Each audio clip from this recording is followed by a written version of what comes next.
Today, I want to talk to you about a topic that affects almost all of us: procrastination frequency.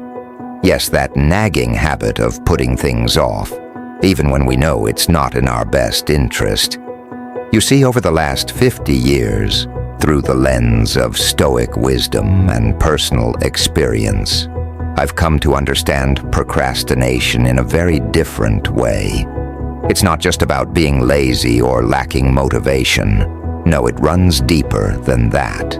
It has a rhythm, a frequency, one that often vibrates in tune with our fears, doubts, and sometimes even our comfort. Think of procrastination as a radio station. When you tune into it too often, it fills your mind with static. The static of, "I'll do it tomorrow," "I'm not ready yet," or "What if I fail?" It's so easy to stay on this channel, right? But what if I told you that you could change the frequency? You can retune your mind. The first step is recognizing when you've tuned into the procrastination frequency.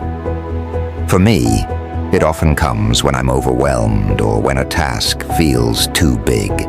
It's like my mind wants to protect me from discomfort by offering me distractions, YouTube videos, scrolling through social media, or even doing trivial tasks that give a false sense of productivity. What about you? What are your go-to distractions? Let me know in the comments. I'd love to hear if this resonates with you. The Stoic approach to procrastination. The ancient Stoics believed in the power of amor fati, which means love of fate. Instead of resisting what lies ahead, embrace it fully. When I first applied this to my battle with procrastination, it was a game changer. Instead of seeing tasks as burdens, I started to view them as opportunities to practice discipline, sharpen my character, and honor my commitments. When we reframe our mindset this way, the frequency of procrastination weakens, and the signal of purpose becomes clearer. Practical steps to tune out procrastination: break tasks into small steps. The brain loves completion. Even ticking off small steps can build momentum. Set a timer. I often use the Pomodoro technique, 25 minutes of focused work followed by a 5-minute break. It tricks the mind into action. Create a done list, not just a to-do list. At the end of the day, write down what you accomplished. Celebrate it. This shifts your focus from what's left to what's done. Visualize the outcome. Take a moment to imagine how good you'll feel when the task is complete. That sense of relief and pride can be a powerful motivator. Accountability. Share your goals with a friend or even with us in the comments. There's strength in the community, and I'd love to support each other here. A fresh perspective. Embrace boredom. Here's an idea you might not hear often. Embrace boredom. Our modern world is designed to eliminate boredom, but boredom can be a powerful catalyst. When we resist the urge to fill every quiet moment with entertainment, we allow space for our thoughts to settle. We gain clarity. Sometimes, the reason we procrastinate is because our minds are too cluttered to see the path forward. Have you ever tried this? Let me know if this approach helps. A personal story. I remember a time when I had a big project to complete. Instead of starting, I spent days organizing my workspace, arranging books, cleaning my desk, even sorting paper clips. It felt productive, but I was only avoiding the real work. Then I sat down, set a timer for 10 minutes and told myself, just start. Those 10 minutes turned into an hour, and before I knew it, the project was underway. Sometimes, all it takes is a nudge. Procrastination is not the enemy. Stagnation is procrastination. In small doses can be a sign that we need rest or a break. It's natural, but when it becomes a habit, it can lead to stagnation, a life where dreams remain dreams and progress is just a wish. By understanding its frequency and by recognizing when we're tuned into it, we can consciously decide to change the station. We can shift to a frequency of action, purpose, and growth. If there's one takeaway I want you to have today, it's this. You are in control of your frequency. You have the power to change the channel at any moment. It might not always be easy, but it is always possible. Now, I'd love to hear from you. What strategies do you use to overcome procrastination? Have you noticed your own procrastination frequency? Drop a comment below. I read every single one, and your insights could help someone else, too. Thank you for being here, for being part of this journey, and for striving to become the best version of yourself. Together, let's keep growing, learning, and living with purpose. Turning procrastination into a signal. What if, instead of seeing procrastination as a flaw, we treated it as a signal that something deeper might need attention, perhaps fear, confusion, or even a need for rest? The Stoics believed that obstacles could be turned into opportunities, and this applies perfectly here. When you catch yourself procrastinating, pause and ask, what am I avoiding? What am I feeling right now? Is there a smaller step I can take to get started? Sometimes the simple act of acknowledging your resistance is enough to loosen its grip. The role of environment in procrastination frequency. Our surroundings play a big part in how often we procrastinate. A cluttered space can lead to a cluttered mind. I've found that creating an environment that promotes focus, whether it's a tidy desk, a dedicated workspace, or even just setting the right lighting, can significantly reduce procrastination. How about you? Does your environment impact your productivity? Share your experiences in the comments. I'd love to learn from you. Find joy in the process, not just the outcome. One of the biggest shifts for me was learning to find joy in the process, not just the outcome. When we focus only on the end goal, tasks can feel like obstacles. But when we learn to enjoy the journey, whether it's learning, creating, or even cleaning, it changes everything. Try this. The next time you start a task, approach it with curiosity. Ask yourself, what can I learn from this? Or, how can I make this enjoyable? It might not transform every task into pure joy, but it can definitely make the experience lighter. The power of imperfection. Another lesson from my 50-year Stoic journey is the acceptance of imperfection. Many times procrastination is tied to the fear of not doing something perfectly, but perfection is a myth. The Stoics teach us to focus on effort, not the outcome. Do your best and release the rest. I challenge you to try this. Start a task with the mindset of good enough instead of perfect. You might be surprised at how much easier it feels to take that first step. Have you ever held back because of perfectionism? I'd love to hear your stories. Drop them in the comments. Create a future you connection. One powerful technique to reduce procrastination frequency is to visualize your future self.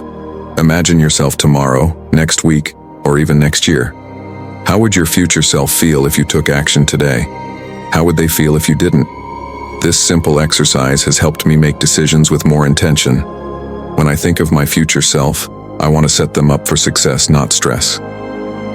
A letter to yourself. Before we wrap up, here's a little exercise for you. Write a letter to your future self. It doesn't have to be long, just a few lines. Share your hopes, your goals, and the actions you want to take. Then, read it whenever procrastination tries to take over. If you're comfortable, share a snippet of your letter in the comments. It could inspire someone else to take action too. Wrapping up procrastination is not the enemy. It's a teacher. When we learn to understand its frequency, tune into it, and then gently change the channel, we gain power over it. Thank you for spending this time with me. Your presence here means a lot. I truly believe that together, through sharing and supporting each other, we can break free from the chains of procrastination and move towards a life filled with action, purpose, and fulfillment.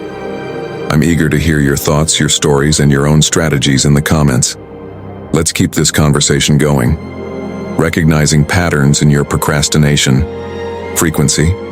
Have you ever noticed that you tend to procrastinate more at certain times of the day or in specific situations? Understanding your personal procrastination patterns can be a game changer. For example, I found that my procrastination frequency spiked in the afternoons. My energy dipped, and I'd find myself drifting toward distractions. To combat this, I started scheduling my most important tasks earlier in the day when my focus was strongest. Take a moment to reflect. When are you most likely to procrastinate?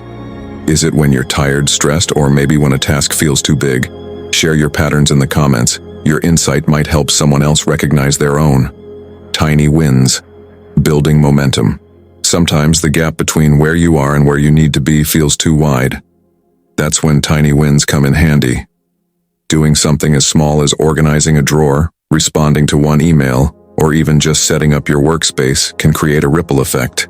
When you celebrate these tiny wins, you're sending a message to your brain, I'm moving forward. Over time, this builds momentum, and before you know it, you're tackling bigger tasks with less resistance. What's a small win you can achieve today? Let me know in the comments. I'd love to cheer you on. The procrastination purpose connection. Here's a fresh perspective. Sometimes chronic procrastination can signal a misalignment with your purpose, when what we're doing doesn't connect with our deeper values or long-term goals. It feels like dragging a boulder uphill. If you find yourself constantly putting off certain tasks, ask yourself why. Do these tasks align with where you want to go? Are they part of a bigger vision that excites you? If not, perhaps it's time to reevaluate, delegate, or even let go of what doesn't serve you. Have you experienced this before, where procrastination pointed you toward a deeper truth? If so, share your story in the comments. It could inspire others to find clarity too. Embracing the present moment. One of the most powerful Stoic practices is mindfulness, being fully present in the moment. Procrastination often thrives in the gap between where we are and where we think we should be. When we ground ourselves in the present, we reduce the anxiety that fuels procrastination. Try this. Before starting a task, take a deep breath. Focus on your surroundings. Feel the surface of your desk. Notice the weight of the pen in your hand, or the glow of the screen. Bringing your mind into the now can create a sense of calm and make starting easier. Does mindfulness help you? I'd love to hear your experiences with it. Revisiting your why. When the pull of procrastination feels strong, revisit your why. Why did you start this project? Why does this goal matter to you? When we reconnect with the deeper reason behind our actions, it often rekindles our motivation. One technique I use is writing my why on a sticky note and placing it where I can see it. It's a gentle reminder that pushes me forward when I feel like pulling back. What's your why for the task you've been putting off? If you feel comfortable, share it with us. Turning setbacks into setups. Here's an important truth. Progress isn't always linear. There will be days when procrastination wins, days when you fall short of your own expectations. And that's okay. The Stoics teach us that setbacks are not failures, but opportunities to build resilience. When you find yourself in a slump, treat it with curiosity, not judgment. Ask yourself, what can I learn from this? And how can I use this experience to set myself up for success tomorrow? Remember, every step back can be a setup for a stronger comeback. A challenge for you. Before we wrap up, I want to leave you with a small challenge. Pick one task you've been avoiding. Set a timer for just 5 minutes. Commit to starting, not finishing, just starting.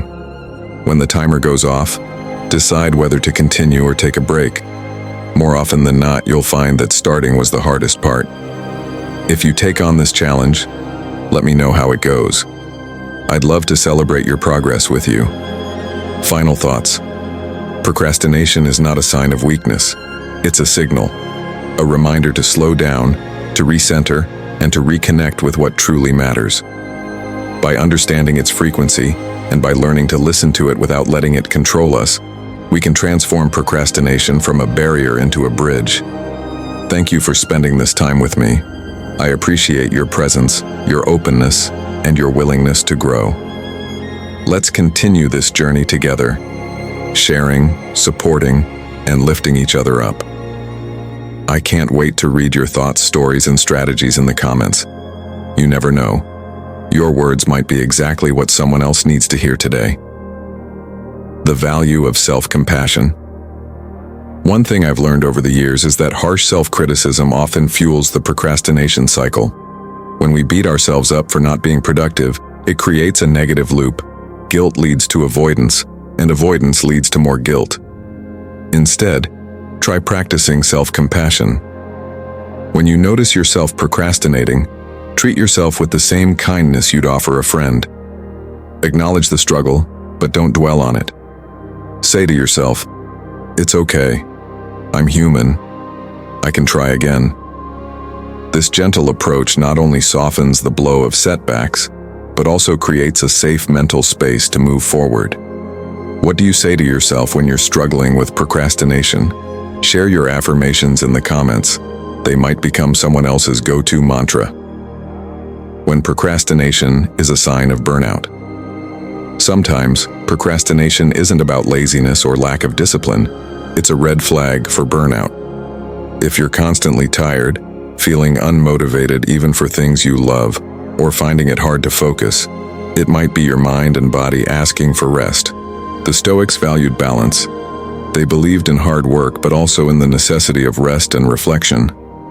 Allow yourself the grace to step back when needed. Rest is not a reward, it's a requirement.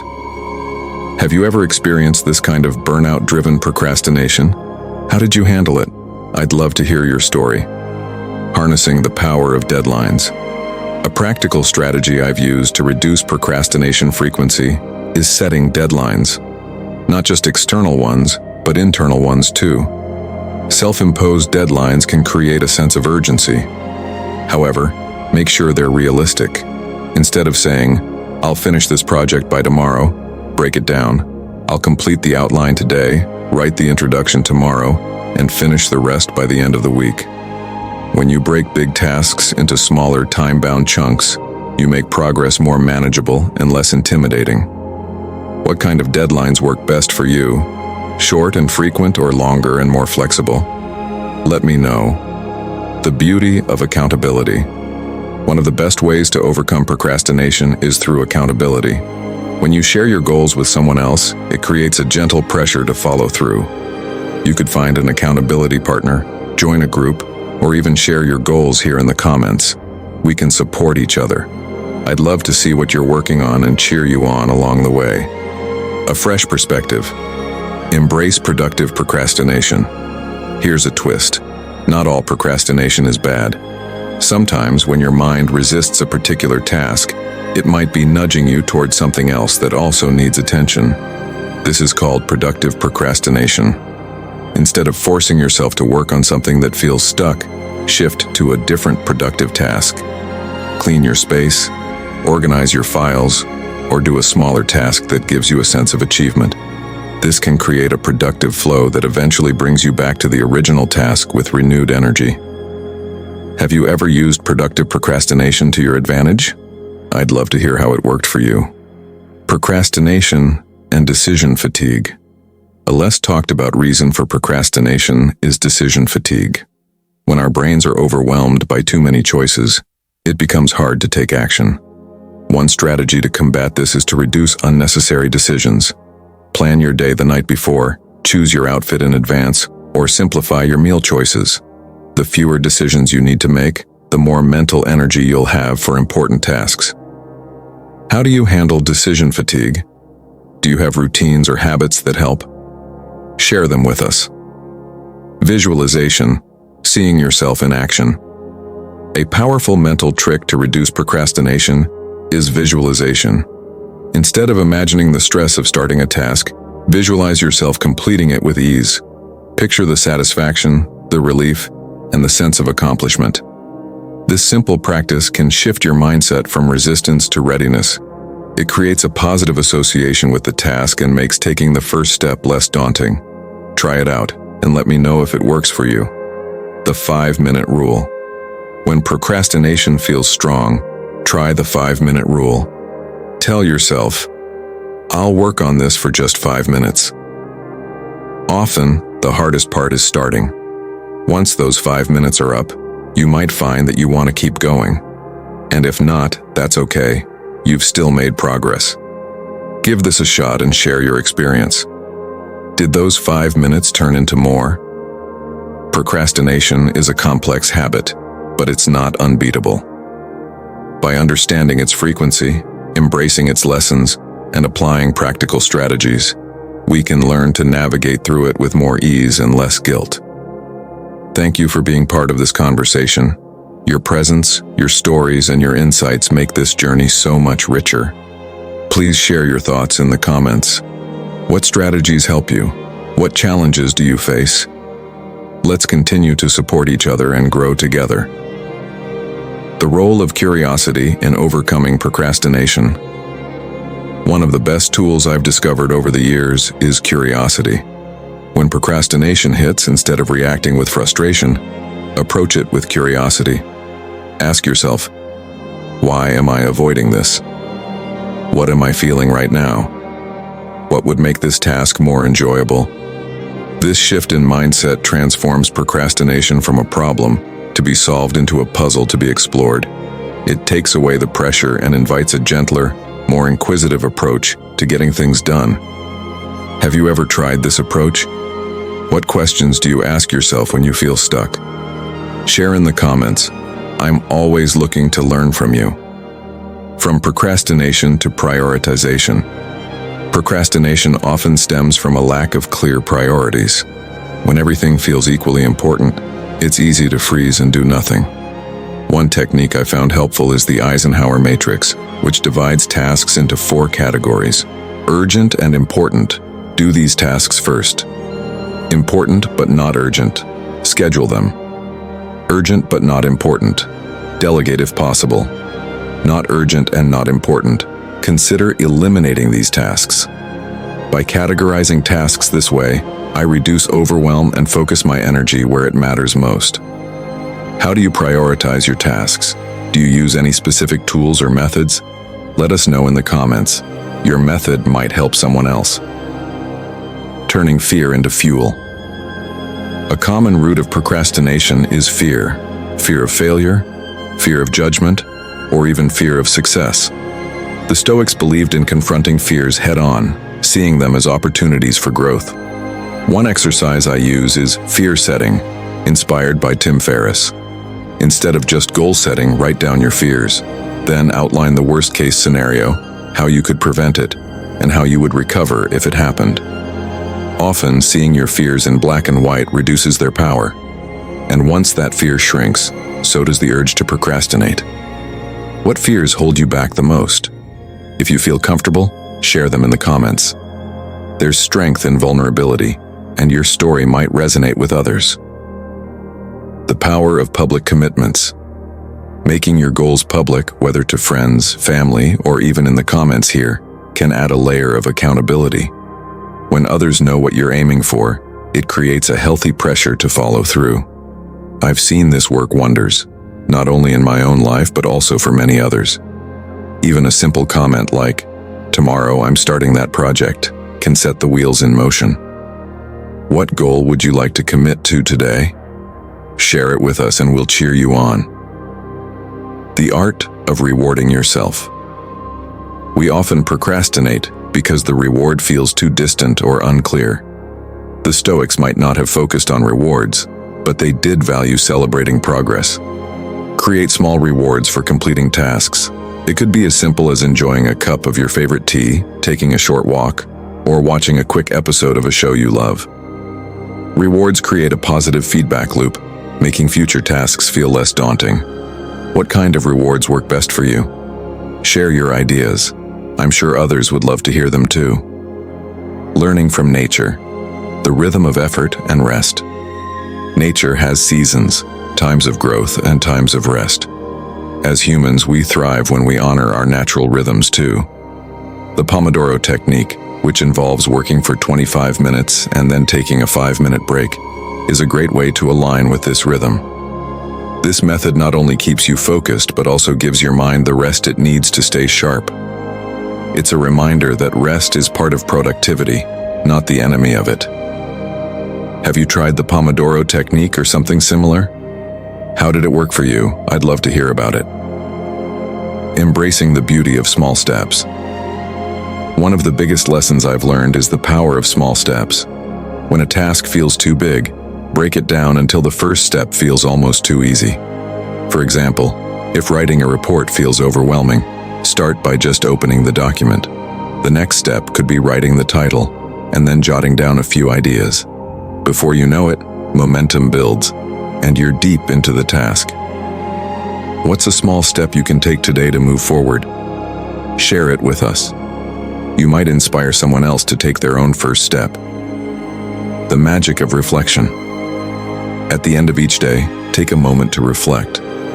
What went well? Where did procrastination sneak in? What can you do differently tomorrow? This simple practice turns each day into a lesson. It's not about perfection, but about progress. The more aware you become of your patterns, the easier it is to change them. I'd love to hear your reflections too. What have you learned about yourself through this journey of battling procrastination? Procrastination frequency is a signal, not a sentence.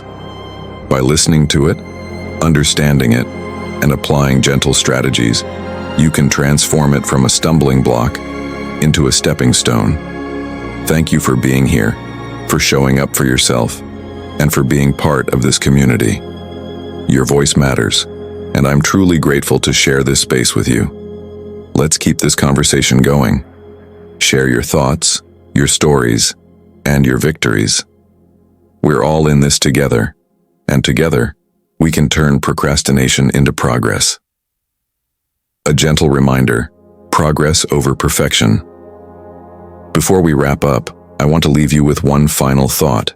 It's okay to move slowly, as long as you're moving forward. The Stoics taught us to focus on progress, not perfection. Every small step counts. Every tiny effort matters. If today you took even one step away from procrastination, celebrate it. Give yourself credit for showing up, for trying, for caring enough to make a change. The journey to overcoming procrastination is not a straight line, but with persistence and self-compassion, you'll find your rhythm. And remember, you're not alone. We're here, cheering you on, learning alongside you, and celebrating every victory, big or small. A parting challenge. Here's a final challenge for you.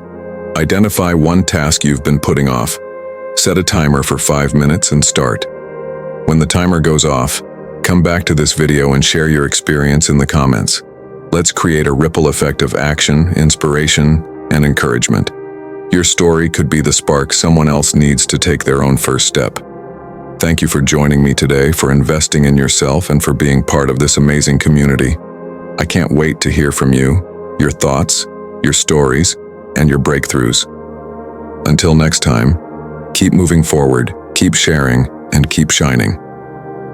With deep gratitude and unwavering support, Stoic Mindset, RKY.